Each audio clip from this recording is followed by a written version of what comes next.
My name is Steve North and I'm presenting my part of the lecture called Bits and Bytes When Horses Meet Computers, delivered with Dr. Mandy Rochier. As I said, my name is Steve North and I am a computer science researcher, mainly working in human-computer interaction, that's HCI, with a specific focus on animal-computer interaction, that's ACI. I'm also a qualified natural horsemanship instructor with animal behaviour and horse training experience. And natural horsemanship is just a slightly different way of training horses, still fundamentally relying, as all training does, on the principles of learning theory. I'm particularly interested in what happens when animals, that's human and non-human animals, use technology that they're unaware of. For example, it might be technology that operates without their knowledge, or that they're cognitively unable to understand its purpose. Through the Habit project, that's Horse Automated Behavior Identification Tool, I'm researching horse-computer interaction, which is an even smaller field of animal-computer interaction, focusing on automated behavior identification from video. So you could say my personal enthusiasm, my main focus is for using technology to give the voiceless a voice, be they human or non-human animals. So what are we going to tell you about in this lecture? Well, first of all, there's horses and technology. Why would they go together in the first place? What is it that fundamentally links them? They're not obviously things that you might see together, but there are very good reasons for it. They complement each other, and the different interdisciplinary domains involved can learn from working on a project like this. We're going to talk about the horse as a specific species. We're going to talk about equine behavior and why it matters, and behavior generally, why it would matter to all species and humans as well. We're going to introduce the Habit project and its objectives, and then we're going to talk about how we're working towards building the Habit computer system. So I briefly mentioned ACI, Animal Computer Interaction. This domain looks at the relationship between animals and technology. Animals have interacted with our technology throughout human history. Now, in fact, animals interact with our computer-based systems, and that might be whether they know it or not. It might be a system that they're unaware that they're triggering something and it's making a change to their environment, for example. The lack of an animal perspective on system design, and that can be computer systems or the systems that are the hard systems that interfere in horses' lives, such as housing and other things, can have negative effects on both the animal users themselves, but also negative effects on the purpose for which the animal technology has been developed. It may actually be a hindrance if you don't actually take on board the animal perspective, and that's why we're interested in doing that.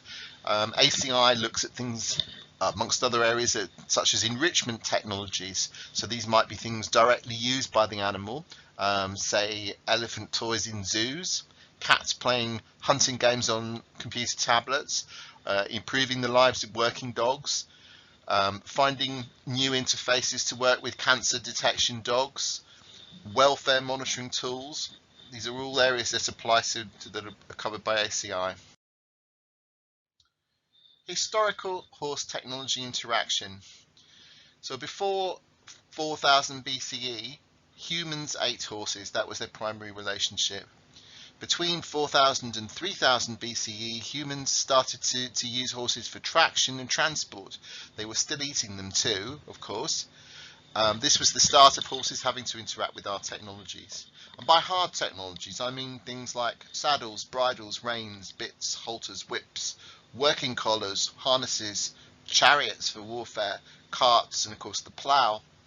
Possibly most significant, or certainly it seemed that way to humans at the time, was the hot-shod metal shoe that seemed to allow horses to go further and to work harder. There are new, in the 21st century, we look at that slightly differently, and increasingly there's an interest in horses going barefoot and not having shoes on. But at the time, that was seen as a huge technological development for humans. So you could even go so far as to say that the horse is a primary driver of human technological development. With horses working for them, using human technology, humans could now travel greater distances, they could trade, they could carry cargo, and they could share both their languages and cultures. And all of this is horse enabled through the partnership between horse and humans. Moving forward, there's modern horse-computer interaction.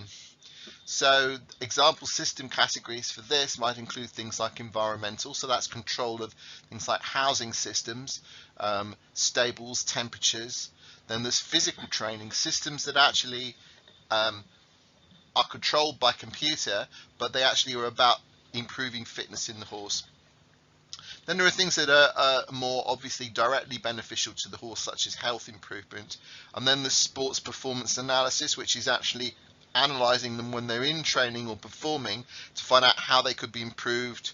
And again, I mean, there's danger of exploitation creeps in here with both the physical training and the sport performance analysis, whereas things like environmental and health are perhaps more obviously directly beneficial to the animal. In the health category, we have things like pregnancy monitors, so the human can sit at home when they know that their mare is about to give birth, and they'll get a warning that she's about to go into labour, and then of course she can even be monitored on webcam as well, and some people use webcams all the time now to monitor their horses if they're stabled at night.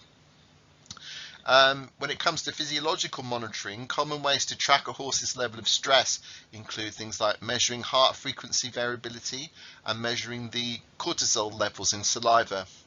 This type of monitoring allows humans to understand when a horse is relaxed and therefore likely to be within its comfortable repertoire of behaviours, so it's not behaving abnormally. Our approach in Habit Project has the advantage that monitoring is non-intrusive. We don't need to take samples, we don't need to attach sensors or other things to the horse. We basically don't need to interfere with the horse's normal behaviour.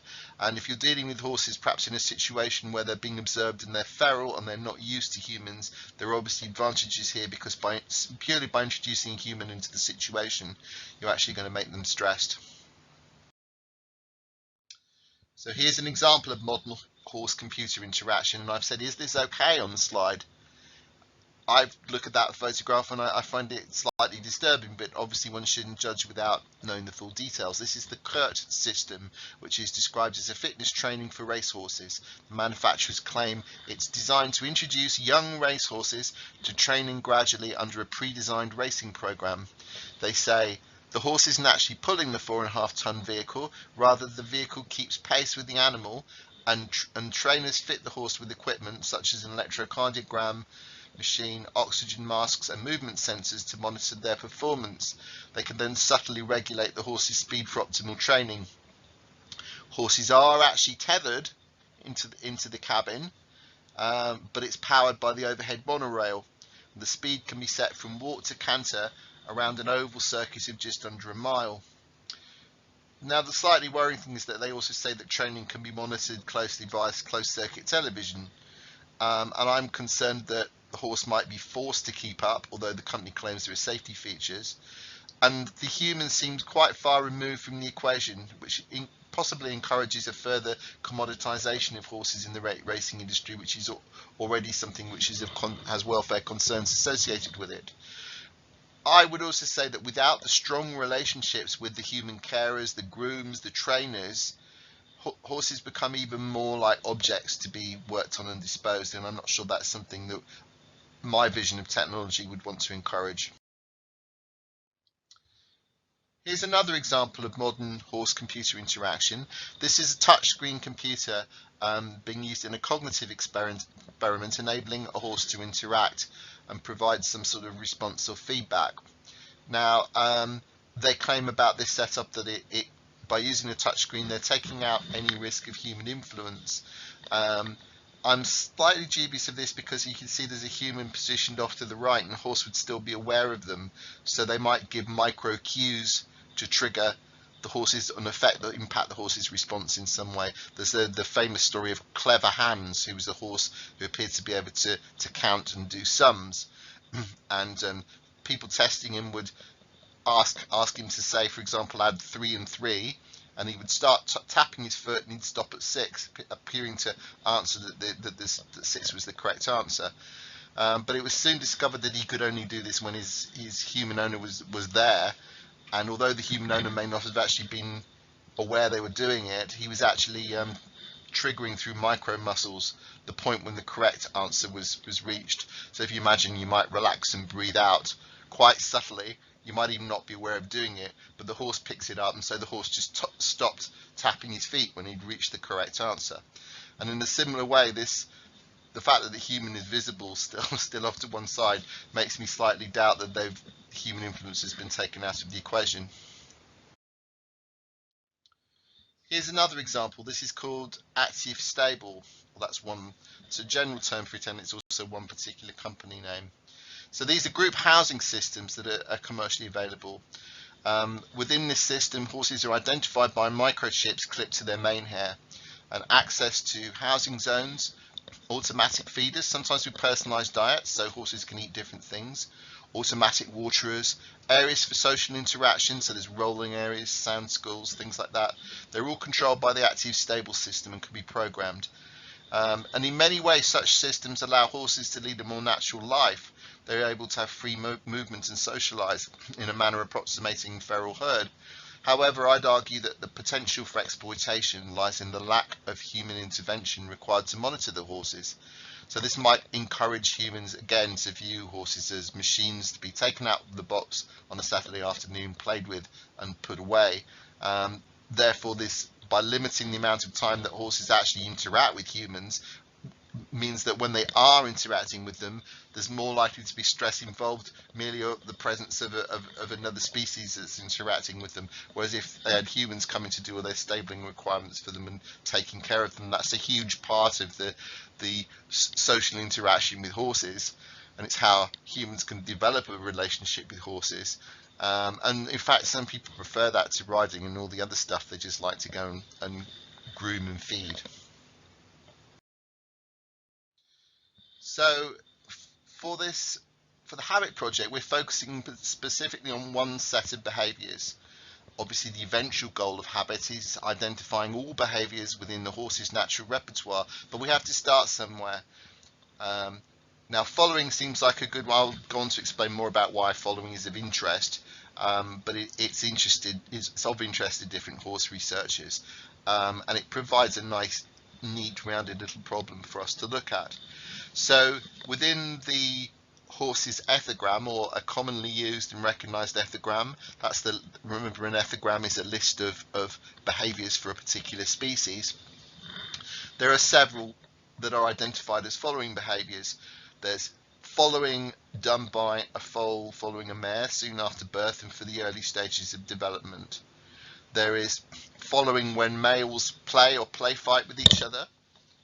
There's trekking, which is movement of several or a larger group of horses to a new resource. So that might be water, it might be better grazing, it might be shade, it might be away from an area where predators might be a problem.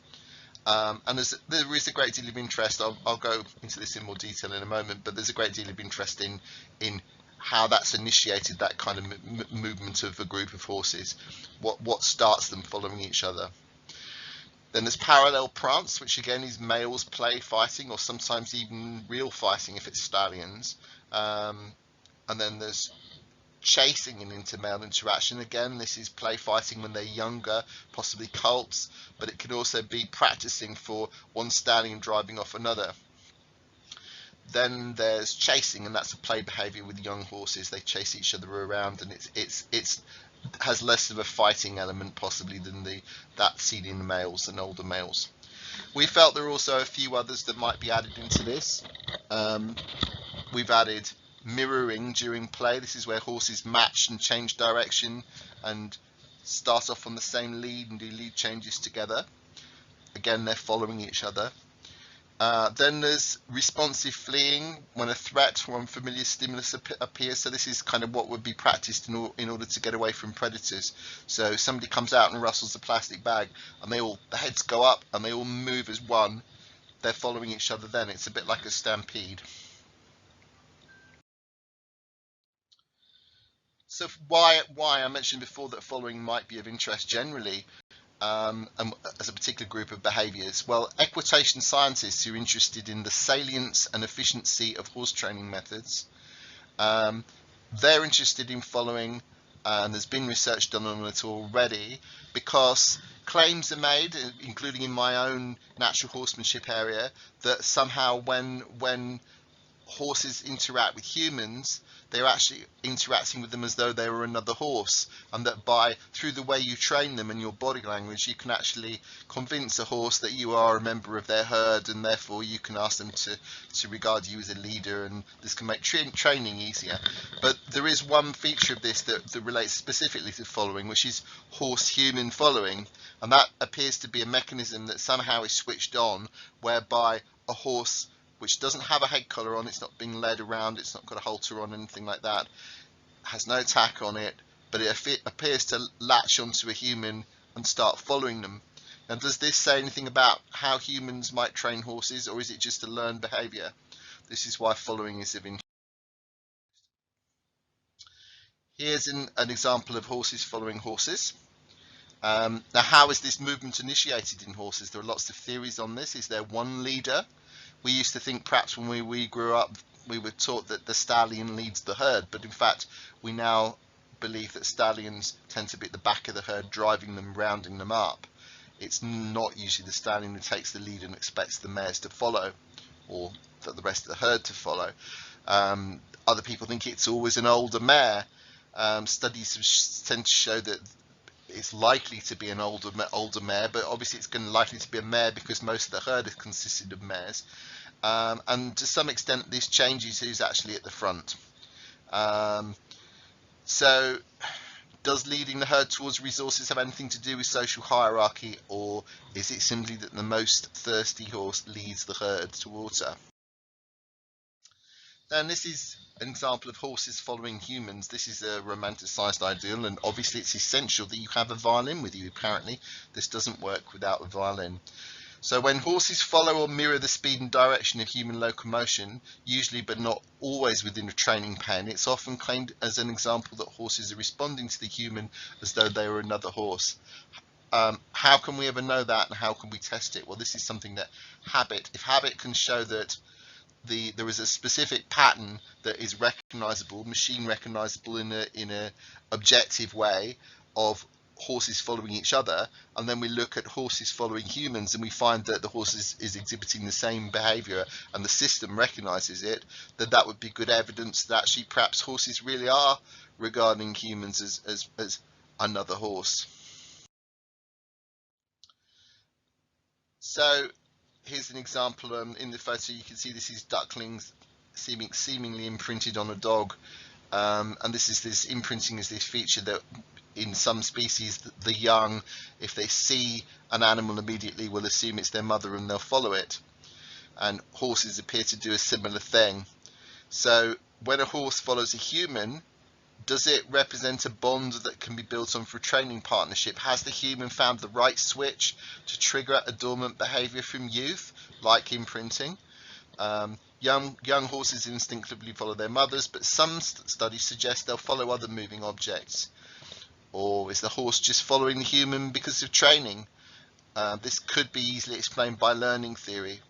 For example, the horse is rewarded with rest for staying close to the human, but feel some level of discomfort if they're made to run around and burn off calories. So we're not talking about punishment here, we're just talking about a choice of which feels the most comfortable to them, standing still, not burning energy in a safe position, or being asked to run around. Reducing weight isn't always a good thing. In the wild, horses would be concerned that they might need to save up their energy and their calories in case they really needed to get away to save their lives. So they're not over willing to keep going for a very long time if they don't need to. So if they're made to burn off calories when they move away from the human, and they're allowed to stand still when they're near the human, they're going to start wanting to be close to the human. If the human then increases the distance by walking away, the horse might soon realize that it's a very good idea to close this distance again by following the human, because that's the place where they get the most comfort. So it could be a purely training thing that's going on there, but habit will hopefully help us to work that out. So we've got to the point where we can talk about what habit is. Horse automated behavior identification tool. So we're considering the use of technology to automatically recognize horse behaviors. And our objective is to automate the analysis and recognition of horse-to-horse and horse-to-human behaviours as observed in YouTube quality, domestic quality video. Our lives would be much easier if we said we wanted to do it in special studio quality video using a tripod, but we haven't gone for that because we want to make it as accessible as possible to as many people as possible. So the kind of questions we're asking are horses interacting with their human companions as if they were other horses? That feeds back into the equitation science interest in following behaviours and things. Also, habit can be used to assess equine behaviour from a welfare perspective. Is the horse really comfortable? That people might subjectively say, oh, he's fine, he's not that agitated, that's just how he always is. But we would hope that we can point habit at them and say, no, this isn't right, or yes, you're quite right, this horse is relaxed and calm. And are horses in training behaving normally? So this is slightly different from how can we make use of features that are about horse-horse interaction for training. This is more, are they actually, from a welfare perspective, are they comfortable when they're in training, and also are they comfortable when they're competing if they're competitive horses.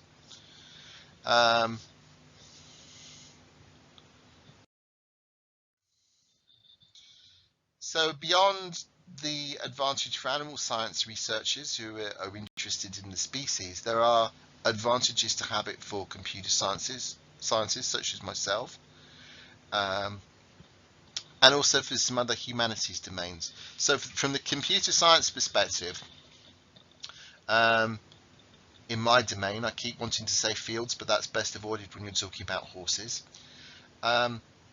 Computer science lessons learned about user-centered design for animals, who are, I would refer to them as voiceless users. They can't tell you what they think of what's been done, may be transferable to the computer science domain, and specifically my own field of human-computer interaction, where working with vulnerable and neurodiverse humans, the very young, the very old, people with autism, or those with neurological issues, who are unable to explain to you exactly what they think of the changes that you've made to their environment.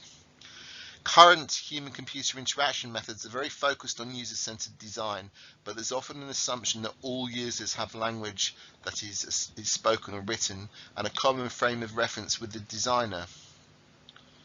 By considering how design is handled for animal users, for example, introducing, say, a computer-controlled field gate access, computer scientists have to learn new skills in assessing the animal's responses to change. We can't simply deliver the semi-structured surveys to them afterwards and say, what do you think? Did you like it? Didn't you?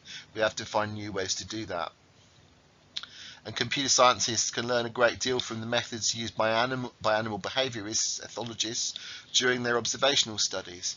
And towards this end, I've worked on a methodology that contains the best elements of HCI, asking questions through surveys, etc., and the ethology animal behavior approach, which is describing natural behaviors and then logging their frequency and duration in different environments or situations.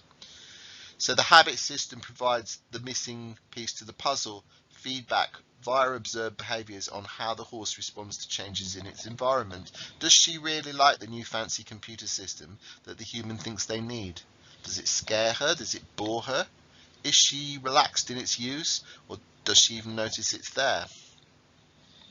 On the humanities linked domains, anthrozoology, which is also known as human non-human animal studies, or HAS, deals with interactions between humans and other animals. And for them, habit provides again a way to monitor in a kind of objective way these interactions and what's going on. Now there are other domains with a similar interest in human-animal interaction, things like animal archaeology, zooarchaeology, which is the study of items left behind when an animal dies, animal geography, the study of the complex entanglings of human-animal relationships with space, place, location, environment and landscape. It's also sometimes described as the study of where, when, why and how non-human animals intersect with human societies. Then we also have things like biophilosophy, biopolitics, critical animal studies, multi-species ethnography. The list goes on and on and on. And all of these areas which are not necessarily associated automatically with animal sciences. You wouldn't find them necessarily in the same part of the universities as equitation scientists, but they're all looking from different perspectives at the same sort of problem. So there obviously there's a lot of interest we can draw in from these domains towards habit, and habit could benefit. Building on that from the humanities issues, there are ethics and rights. Many of those areas, such as anthrozoology, are interested in the ethical ways in which we treat animals. We have symbiotic relationships with them, but do we treat them as equals? You know, does anything such as rights really exist for animals, or are we just looking in terms of a kind of welfare perspective? But again, giving a voice to voiceless animals through user-centered design and welfare in observations offers lots of potential new roles for habit as we develop it. Now it's time to talk tech. So we've managed to get this far without actually talking about computing or programming or anything like that. Now I'm going to try and keep it fairly simple, but the kind of technology we're talking about requires some sort of explanation, but I'm going to avoid going down any maths or numbers routes because I'm trying to make this as open as possible for lots of audiences. So how does habit actually work, and how far have we got with it, and what are the... So what do we mean by behavior identification? What elements have to be in place for this to work? Examples of computer-based behavior identification, or sometimes called behavior recognition, might be self-drive cars, monitoring other drivers, trying to understand driver behavior. Self-drive cars trying to understand pedestrians, animals, livestock in the road, looking for behaviors that might prevent emerging hazards. What happens just before a dog runs out in the road? If the car knows that, it can start to prepare itself in case it needs to do an emergency stop. Sports crowds, what's the difference between exuberance and a prelude to serious trouble, violence in the crowd? If you can see that starting to build up, a machine can learn to look for that type of behavior pattern. City centre crowds, what does it look like when people start to panic in a crush? Can it be prevented if the behaviours are seen? How does a terrorist act in a railway station just before they plant a bomb?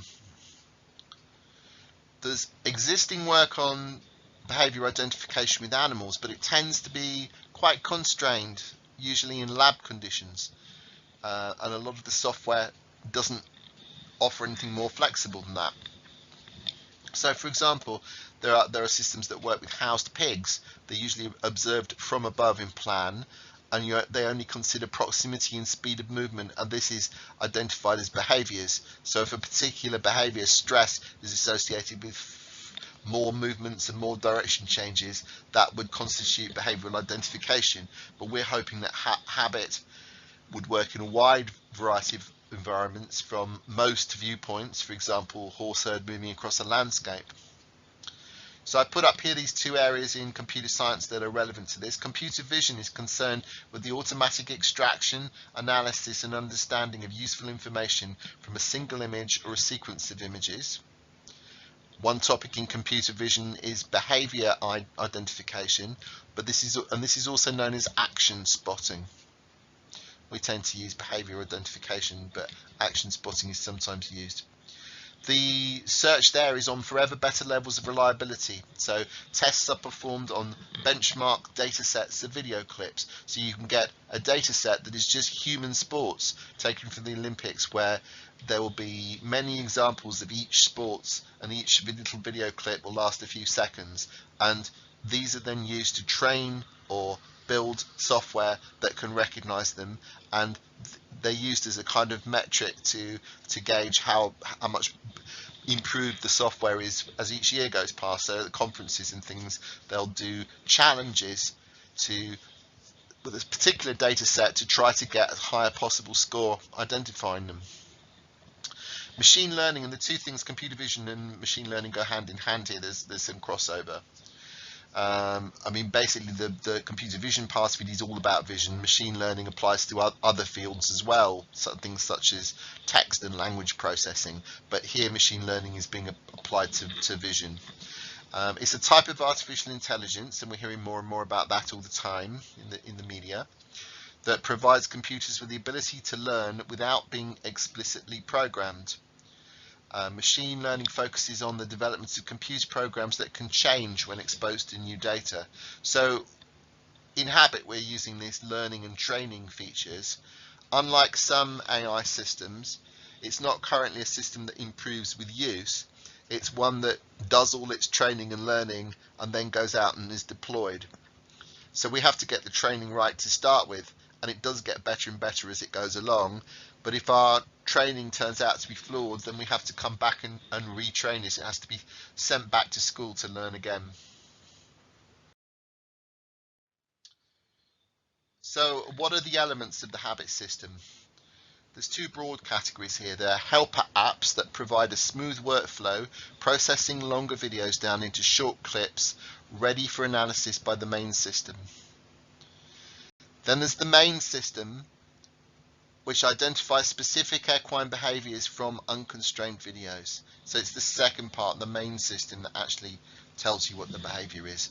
The first part is all about making that easy to do. And how difficult is the problem that we're trying to address? This you can see in this figure that where Habit project is very approximately located down in the bottom right hand corner, and things get more and more difficult as they go down the page and to the right across the page. So on the horizontal axis, it's easier to do identification, automated identification in the lab, where things can be controlled, same background, no clutter, like I said before, possibly using 2D plan views looking down on animals, than in the field. We want to do it in the field with complex habitat, because this is most useful to our users, our intended users. Software exists for identifying behaviors of simple animals in the lab, as I said before, but what we're doing is slightly different. On the vertical axis, do we need to track individual animals in a herd, or just the dynamic relationships, patterns, and interactions? We want to track individuals and herd interactions. We're interested in how the herds move around, but we want to know the positions, not necessarily the detailed poses, although some aspects of that come into it, but we do need to possibly keep track of individuals within the group. So we're setting ourselves quite a challenge here, as you can see by being down the bottom right of this. Again, how difficult is the problem? Unconstrained video is a challenge. I've touched on this a little bit before. Different viewpoints relative to the horses, different aspect ratios, resolutions, video resolutions, quality levels, differing user skill levels at framing the action on the video camera, etc., or on the phone, whatever they're using. It would be much easier to work with video from a tripod filmed against a uniform background. It would also, of course, help if horses were all the same colour, like, for example, elephants and zebras, which is the first choice for automated recognition and tracking. Lots of papers on that, and that's why, because they're much easier to track than horses, which have a myriad of different sizes, body forms, and particularly coat colours and patterns. And again, another reason that this problem is a difficult problem.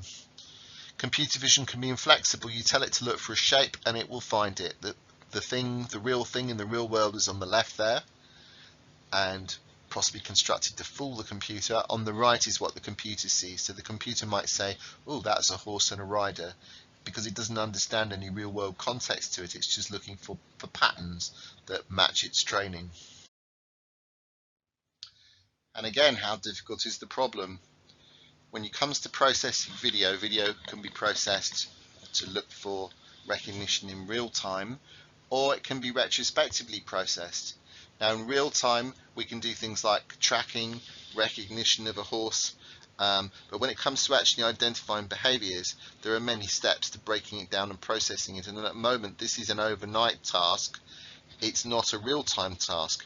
We'd like it to be a real-time task, but in order to do that currently, we'd have to compromise on our making it accessible to lots of people. So you could use a graphics processing unit, which are expensive pieces of hardware costing thousands of pounds, and you could use one of those and possibly write some software that would then enable you to do it in closer to real time. But we don't want to go down that route at the moment. We want to keep it in real time, but we're always keen to move it as close as possible to being real time for all detection. We don't really want people to have to process files, but that might be how it works initially.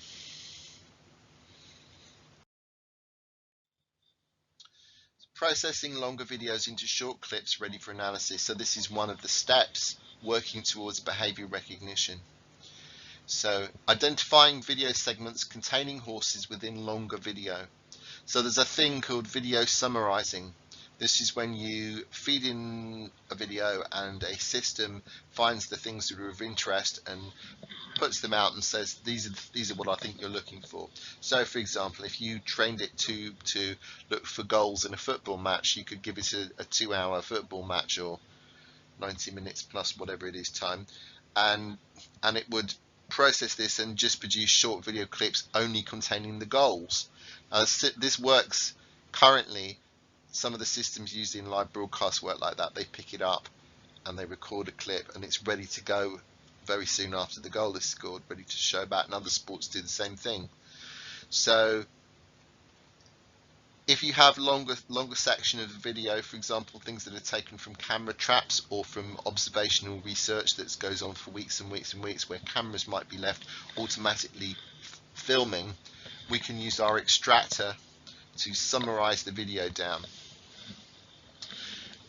So in order to do this, we have to tackle it frame by frame as it goes through, looking for horses and looking for horse action in the video. So you might have long bits of video and nothing's going on, and then a horse runs through and starts doing something. We only want the bit where the horse is running through doing something.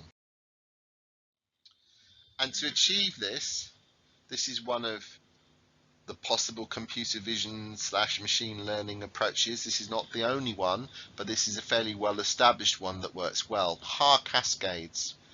Haar cascades are named or were devised based on a paper written in 2001 by Viola and Jones, and the reference for that paper is at the bottom of this slide. This is a machine learning approach where software is trained using many positive and negative images. So that means positive images are images showing the thing you want to detect. Negative images are images showing anything else. So this is about teaching it what is the thing you're looking for. Here are lots of examples of the kind of thing you're looking for. Here are lots of examples of what you're definitely not looking for. And this is used to detect objects in other images. So we're talking about, remember, this is about summarizing video. So we're going to be taking much longer video and we're looking frame by frame for the object, in this case a horse, that we're looking for. The Haar bit comes from Alfred Haar, and he, in the early 20th century, was working on something called Haar wavelets, which is extremely mathsy and not at all relevant to habit or what we're talking about. And in fact, really, all you need to know about Haar cascades, if you're interested, is the Viola and Jones stuff. Again, it's a bit mathsy, but there are explanations of Haar cascades that don't go into that much detail. Why is it a cascade? Combining increasingly more complex classifiers into a cascade. It's used for face recognition, fingerprint recognition, number plate detection on motorways, things like that. We're going to talk about why it's a cascade a bit more in a second.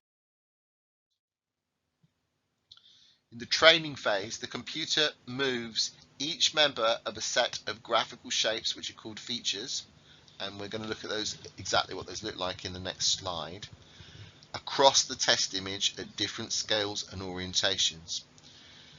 Each feature consists of contrasting regions of black and white rectangles, and there are, again, examples coming up. At each position, the code checks if the image contains a similar range of contrast to the current feature. The best features in a specific position, scale, etc. are retained as useful classifiers.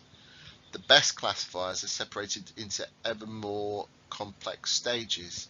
These sequential stages are the cascade. So If the test image is rejected at an early stage as not being what you're looking for, in our case a horse, there's no point in it being processed at the higher stages, and this saves computing power. He works through the cascade by doing at this stage, does the test image seem likely to contain a target image? If yes, bump it up to the next stage. If no, then reject immediately. If the test image passes all stages, then it's likely to contain the target object to a decent level of reliability. However, a cascade is only as good as the test images used to train it. In computing, we have a thing called GIGO, G-I-G-O, which means it stands for garbage in, garbage out, which means things are only as good as what you put into them. Don't expect something better out the other end. How the code checks if the image includes the current feature: a single value is obtained by subtracting the sum of the pixels under the white part of the feature, the white rectangle, from the sum of the pixels under the black rectangle. So let's flip on to the next slide. And in this slide you can see these are the highlight features. So each feature consists of a black and white rectangle, different orientations, different scales. And the idea is that these are moved automatically across an image in such a way that a match is looked for, where there are contrasts of colour in the image that match the feature, and therefore you could reliably say that this particular feature, so it might be edge feature D in this position, scaled to this size, is an effective way of trying to identify a face. So this is my Where's Barak slide. Some people say that Barak is missed. How can we find him? Can we use CCTV and possibly mainstream media video feeds? We could look for him. We're using the HAR cascade. If you had one that was trained to identify Barak's face, you might have some chance of finding him. And here you can see some of the HAR features mentioned in the last slide and how they might be combined into a fairly reliable detector to find Barak. Here again we're seeing HAR features. This is stage by stage analysis of an image, looking for regions of the test image that correspond to a feature that has proved reliable during training. So what would this actually look like if we were to preview it doing the testing? So I'm going to run this video now, hopefully for you. So the video's now started up and it's running, and you should be able to see the HAR features moving across the face image, looking for matches, trying to find parts that work, features that work on it. Next slide. Habit HAR cascade multiple detectors. In order to make an efficient detector for habit, we're looking at the unique features of a horse that are readily identifiable and usually visible from multiple viewpoints. So horses are really hard to identify in a scene because there's so many different viewpoints and orientations that you can see them from, on top of all the issues about colour and breed and things. If you imagine looking down at a horse from a specific angle, looking at a horse from ground level, seeing only its hind end, seeing it from nose on, there's all kinds of ways, and for the computer to know that these are all horses is very tricky. So one approach is you simply cover every angle and you train a detector for each angle, but I'm always trying to find ways to cut through this by finding identifiable features that I can train a HAR cascade for that will work from most viewpoints. So the ear detector, which started off as me looking for such a feature, is proven to be quite efficient, and when you combine this with a detector specifically for legs and one for a horse side view, we start to see reliability increase. So here's the habit ear detector applied to a photograph and correctly identifying ears in this picture. Here's another example of the habit ear detector. Here it's picked up quite a few of the horses in the herd, but it's missed a few of the others. It's interesting to see here the effect that dust and occlusion of other horses has on it. Here it's correctly identified the, and it even works with model robot horses. They don't have to be live flesh and blood horses. This is me in the living room testing mine. And these are my horses having it applied to them. Can you note how the horse in the background has also been detected, even though it's a long way away, its ears have still been picked up? Can you also see the two false positive detections? One of them is on the horse on the far right, the chestnut horse, near his shoulder and between the top bars of the gate. There's a very small detection, and slightly below that one, bar below that and to the left, there's another one, and the computer thinks that what it's seeing there are tiny ears. Where we're on the subject of false detection and what happens when things go wrong, here the ear detector is mistakenly seeing this coat pattern as looking like ears. Here another fail, top left, it's seen the parts of those trees in the distance, the very upright branches or trunks or whatever they are being spotted as two ears side by side incorrectly. So we've now talked about how the habit Haar cascade multiple detector was constructed currently from an ear detector and also a side detector and leg detectors, but I'm looking at always improving that method of detection. So far we've looked at testing it on still images. Now we're moving forward towards testing it on video, because remember the objective here is to cut clips out of longer videos, automatically summarizing them. Video frames in a video are just a series of still images. So in the same way that we were able to look for a horse with the detector in the last examples, now we're actually going to be looking at individual video frames. So as we've said before, the summarizer for habit we're calling halights, and it works well on longer video, camera traps, research footage, etc. The process runs and separate video clips are generated, and they're then ready to go forward to the next staging habit, which is actually identifying the behaviors found in the video clips. So for fun, I tried running it on popular horse movie. Do you think the software can spot the horses? So this is from The Black Stallion, a 1979 movie produced by Francis Ford Coppola, very popular with horsey folk, and this film has inspired many dreams of riding along a beach bareback and bridleless. You can see it's managing fairly well on the ear detector. I think this is, you see every so often it triggers incorrectly, like on the top of the boy's hair where that lick of head where the lick of hair comes up, it thinks that might possibly be an ear. But these kind of momentary detections can be distinguished from a much harder lock. You can see how the lock on the ears is better on the horse. So I can tell it, for example, to ignore detections that don't last for more than a certain number of milliseconds or seconds, even, to make absolutely sure a solid lock is there. That's the full body detector. The Haas Cascade is detecting the side of the horse. That's a head detector I think I was testing there. Full body detector, bit of leg detector in there as well. So these are the clips. I've edited them all together, but these are examples of the clips that the summarizing system Halights turned out when I fed it The Black Stallion as a movie, and it just turned out all these little clips which it said contained horses. Doing the same thing on a video of free roaming horses from the American West. So these are feral horses, sometimes called Mustang.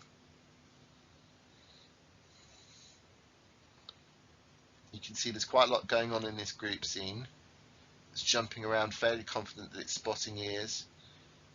A couple of incorrect detections on bushes, but it's fairly confidently locked onto those ones and onto that one as being horses.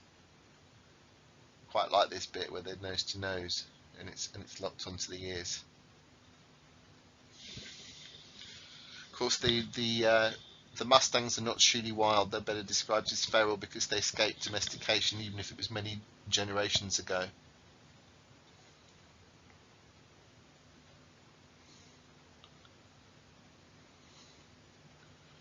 There we go, good lock on the ears again. Right, next slide. So this is a little bit of fun. What if a horse doesn't want to be recognized and wants to go incognito? Now this slightly plays into the I mentioned earlier that some of the humanities feels like anthrozoology are interested in ethics and the symbiotic relationship between human animals and non-human animals. So the kind of thing they might question, and it would be semi tongue-in-cheek, but also to remind us that these are sentient beings that we're dealing with, is whether we should assume that it's okay to be automatically identifying horses. The CB Dazzle project, which you can have a look at there, cbdazzle.com. These are about patterns that are designed to avoid machine detection. So there are hairstyles, combinations of makeup that allow humans to avoid automatic detections, specifically by systems that use hard cascades, which is why it's relevant to us. And the name Dazzle was also used on camouflage and ships in World War II. And the patterns, the bright contrasting patterns put across the ships made it difficult apparently for optical range finding equipment to be used to work out how far away a target was. But in this way, the patterns on CB Dazzle are intended to actually completely make it impossible to identify a specific person using a machine-based system. So I'm suggesting horses could do the same thing. So back into the heavy dry stuff, moving from video clips to behavior recognition. So we've summarized some example videos, in this case the Black Stallion and our Mustangs video. The next step is to process and analyze these clips, looking for the behaviors within them. First, we've got to train our software to reliably classify the test video clips into positive, where the behavior is present, and negative, where the behavior is not present. So in the field of computer vision, this process of behavior identification is sometimes called action spotting. I think I may have mentioned that earlier. And the steps to it are: train a classifier to decide if a specific behavior is present in the test video clip. Repeat this process for all horse behaviors, and there are lots, but in our case, remember, we're looking mainly at the following behaviors. Test the video clip with all classifiers and report one or more behaviors identified. So step one of that is training the classifier. You extract the keyframes from the training video clip. Keyframes are within a video when action changes dramatically. A particular frame is marked as going from lots of frames that have the same background into a change of action. So in theory, if you pick out the keyframes from a video clip, you can extract the real semantic meaning within that clip, avoiding all the other frames that actually look quite similar. The next thing is to extract the features from all of the keyframes. I'll explain that a bit more in a moment. Build something called the Bag of Visual Words Dictionary or Codebook. Again, more explanation coming. Build a histogram for each keyframe. Stack the keyframe histograms back together in a representation of a clip. So this is originally, we took all the keyframes out of the video clip. Now we're making them into histograms, and then we're putting the histograms together again to represent the clip. Train a classifier, software classifier, to be able to tell which ones are actually containing behaviors and which ones don't, and then test the classifier, which is a bit like actually using it. So first, train a classifier to extract all keyframes. A keyframe, as I said, is a video frame automatically identified by the video recording when the content is substantially different from the previous frame. So video consists of a series of consecutive frames and generally presents frames at rates ranging from 20 to 50 frames per second. To be simple, frames sampled from a video every 1 second could be used to represent this video. For instance, a 2-minute video is then represented by 120 frames. So we extracted the keyframes ready to go. So for each keyframe, we now need to extract distinctive features that will help us to identify similar images. So what do we mean by features? We mean things in this particular photograph that show some level of distinction and might be useful for at finding this kind of image containing these kind of objects in the future. So the simplest detectors for features are things like corners and edges where there is a light-dark contrast. So, but in our case, we're using something slightly more sophisticated than that. So what happens when the test image potentially containing the target object contains the features but they're skewed or scaled or differently rotated? So if you use simple edge detection or corner detection, detection might fail. To solve this, we use something called SIFT, which is Scale Invariant Feature Transformation. This is a computer vision algorithm which is used to detect and describe local features in images. The meaning of scale invariant is however large or rotated the feature is in the test image, the software will still find it. So for example, take an image of a door. The door has 4 corners, and these corners are our feature descriptors. They're visual cues that we'll use to try and identify the object called a door in the future. Take a test image containing a door. Change the image size and rotate it. Still, the door in the image has 4 corners, and the program will be able to recognize it as a door because these SIFT features allow it to be distorted, rotated, skewed. So in this image of the 2 horses, we're looking at all of the potential SIFT images found within this image. Now, not all of them are anything to do with horses or are relevant, but if you start to look at a lot of different pictures containing horses, you start to find the same SIFT features are common to all of them. The next slide. Now, another way to look at features are as being visual words. So you can see in the bag of words on the right, each of those is a little feature or visual word that has been extracted from keyframes and put into this bag. And this bag is sometimes referred to as a dictionary or a code book, and it contains instances of keyframe features all thrown in together as being, now these are ones that are good examples of features that may be used to identify a horse, for example, or in this case, example on the slide, a woman. A very good framework to recognize images is the so-called bag of words model. This is the bag of words model, which generalizes from natural language processing. So in natural language processing, a bag of words is used to represent an article. This is literally an article, a written text, using a histogram of word frequency. So you look at the article, and instead of having these visual words, you have real words, and you count frequencies. Following this idea in image recognition, an image is also represented as a histogram of visual words. We're going to look at the histograms in a minute. So,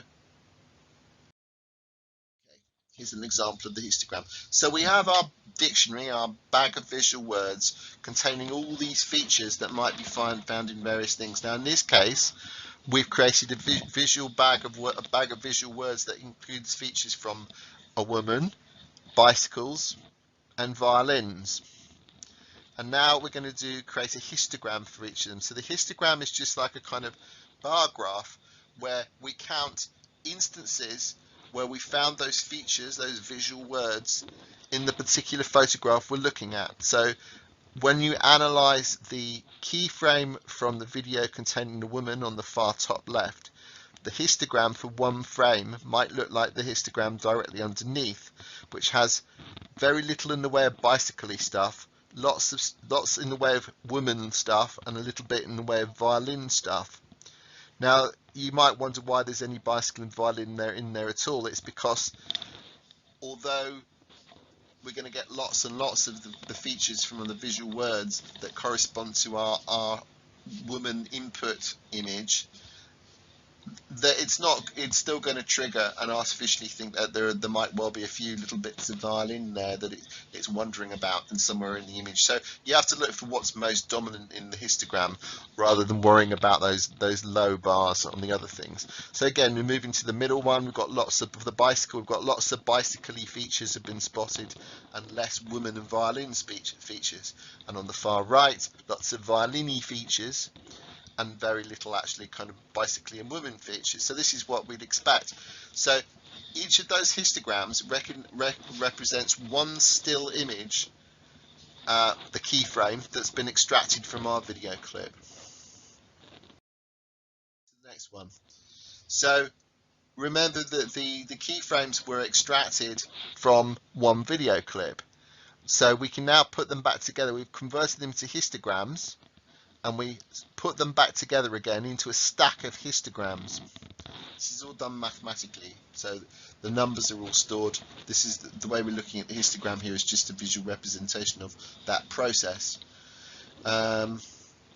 They're stacked together in chronological order, so where keyframes represent significant changes in a video clip in terms of the action flow, movement through the video clip, the overall stack of histograms will have a pattern that is characteristic of the behavior that it represents.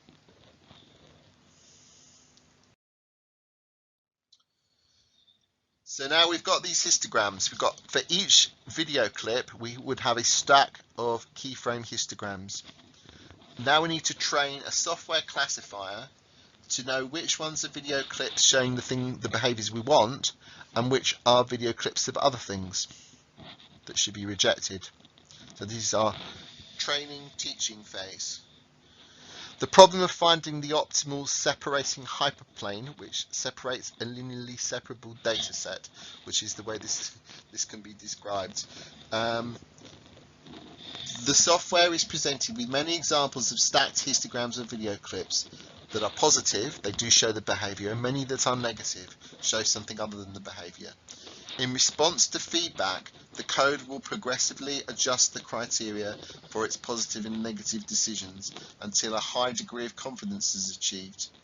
This is sometimes described as moving a boundary between positive and negative in a multi-dimensional feature space.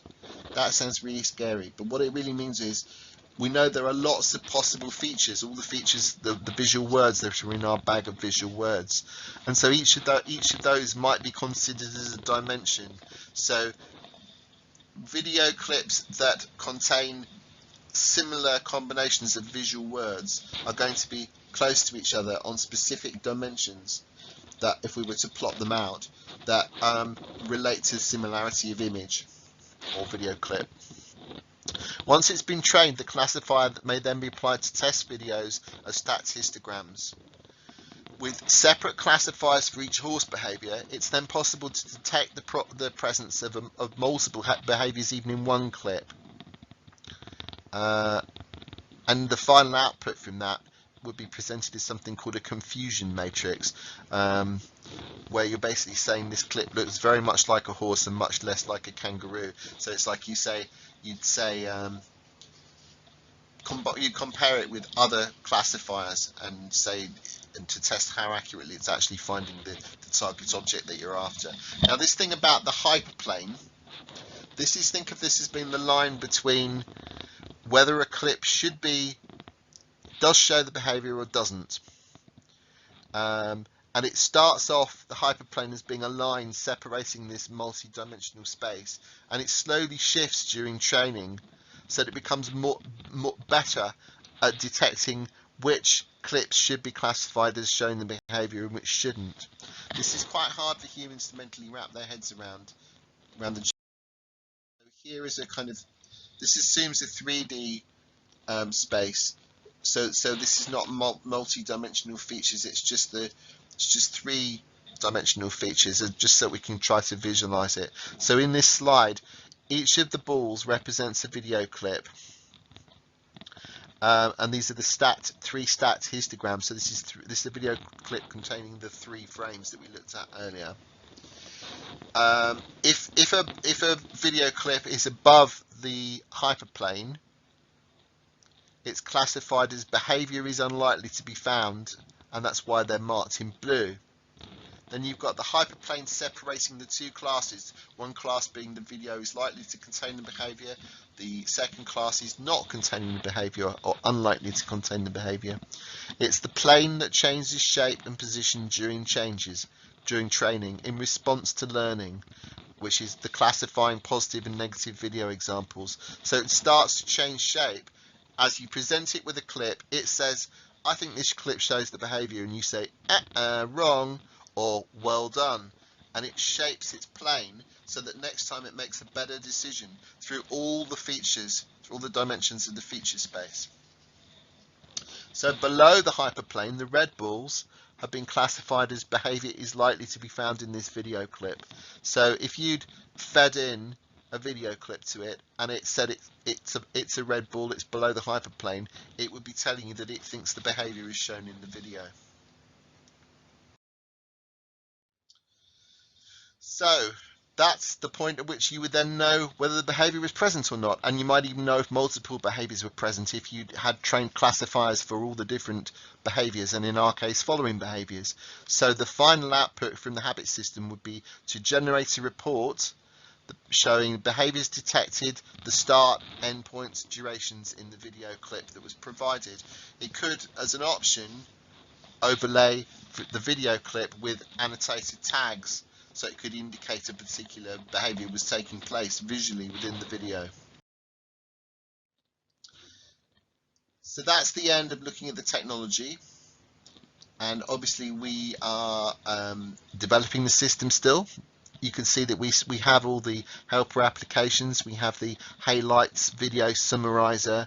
We're working on the next part, which is the training the classifier and to look at the individual clips and to actually produce decisions about which contains which behavior. But that's a much harder and much longer process. So hopefully there'll be more to report on that when we get there.